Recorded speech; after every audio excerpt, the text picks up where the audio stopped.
তোমরা অনেকে কমেন্ট করো যে গাছ লাগালে গাছ মরে যায়। অ্যাকচুয়ালি ব্যাপারটা কি হয়, গাছ লাগানো একটা প্রসেস আছে, তার মধ্যে জলের ব্যাপার থাকে, সারের ব্যাপার থাকে, তো অনেক রকম প্রক্রিয়া থাকে এটা গাছ লাগাতে গেলে, তারপরেই সুস্থ স্বাভাবিকভাবে গাছটা বেড়ে যায়। আমি আজকে প্র্যাকটিক্যালিভাবে একটা গাছ কীভাবে লাগাতে হয় মোটামুটি একটু ধারণা দিচ্ছি আপনাদের। এটা হচ্ছে স্বর্ণচাপা, খুব দারুণ একটা ফুল, গ্রাফটিংয়ের গাছ। ওটা আমি টপ সেটিং করছি। প্রথমে টবের ভেতরে একটা ছিদ্র আছে, ছিদ্রটাকে আমি আটকালাম, আর আটকে এর মধ্যে মিক্স সার আছে। এই যে দেখুন মিক্স সার, এর মধ্যে কি কি আছে আমি বলে দিই।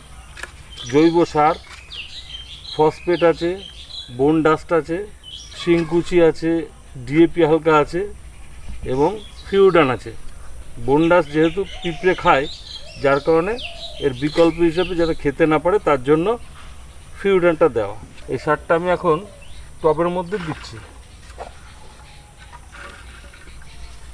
এই যে টবের মধ্যে দিলাম, আর লাগবে না, 4 মুঠো দিলাম। দিয়ে এখন আমি গাছটাকে, এই যে দেখুন গাছটাকে আমি কাটছি।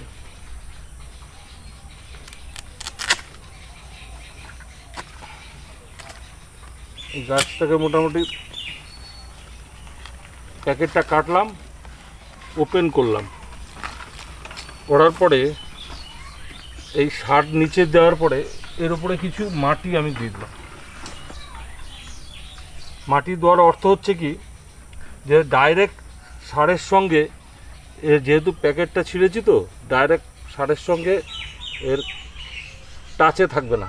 তাহলে কী হবে, শিকড়টা টাচে থাকলেও শিকড়টা পচে যেত, এখন আর পচার ভয় থাকবে না। উপরে মাটি দিয়ে দিলাম, এই যে মাটি দিয়ে দিলাম, সার নিচে ওপরে মাটি, তারপর আমি গাছ সেটিং করলাম। এই দিয়ে এখন কিছু গোবর সার, এই যে গোবর সার মিশানো মাটি, আরও কিছু অল্প করে দিয়ে দিলাম। বেশি জৈব সার বেশি দিলে কোনো অসুবিধে নেই, কোনো ক্ষতি নেই। খোলের জল পরবর্তী দেওয়া যাবে, গাছ রেডি হয়ে গেলে পরবর্তীতে খোলের জল, পচা খোলের জল মোটামুটি দেওয়া যায়। 15 দিন অন্তর অন্তর অল্প অল্প পরিমাণে দিলে গাছটা সতেজ এবং সবল হবে, এটা মাথায় রাখতে হবে। যে মোটামুটি গাছটা আমার ক্লিয়ার হয়ে গেছে।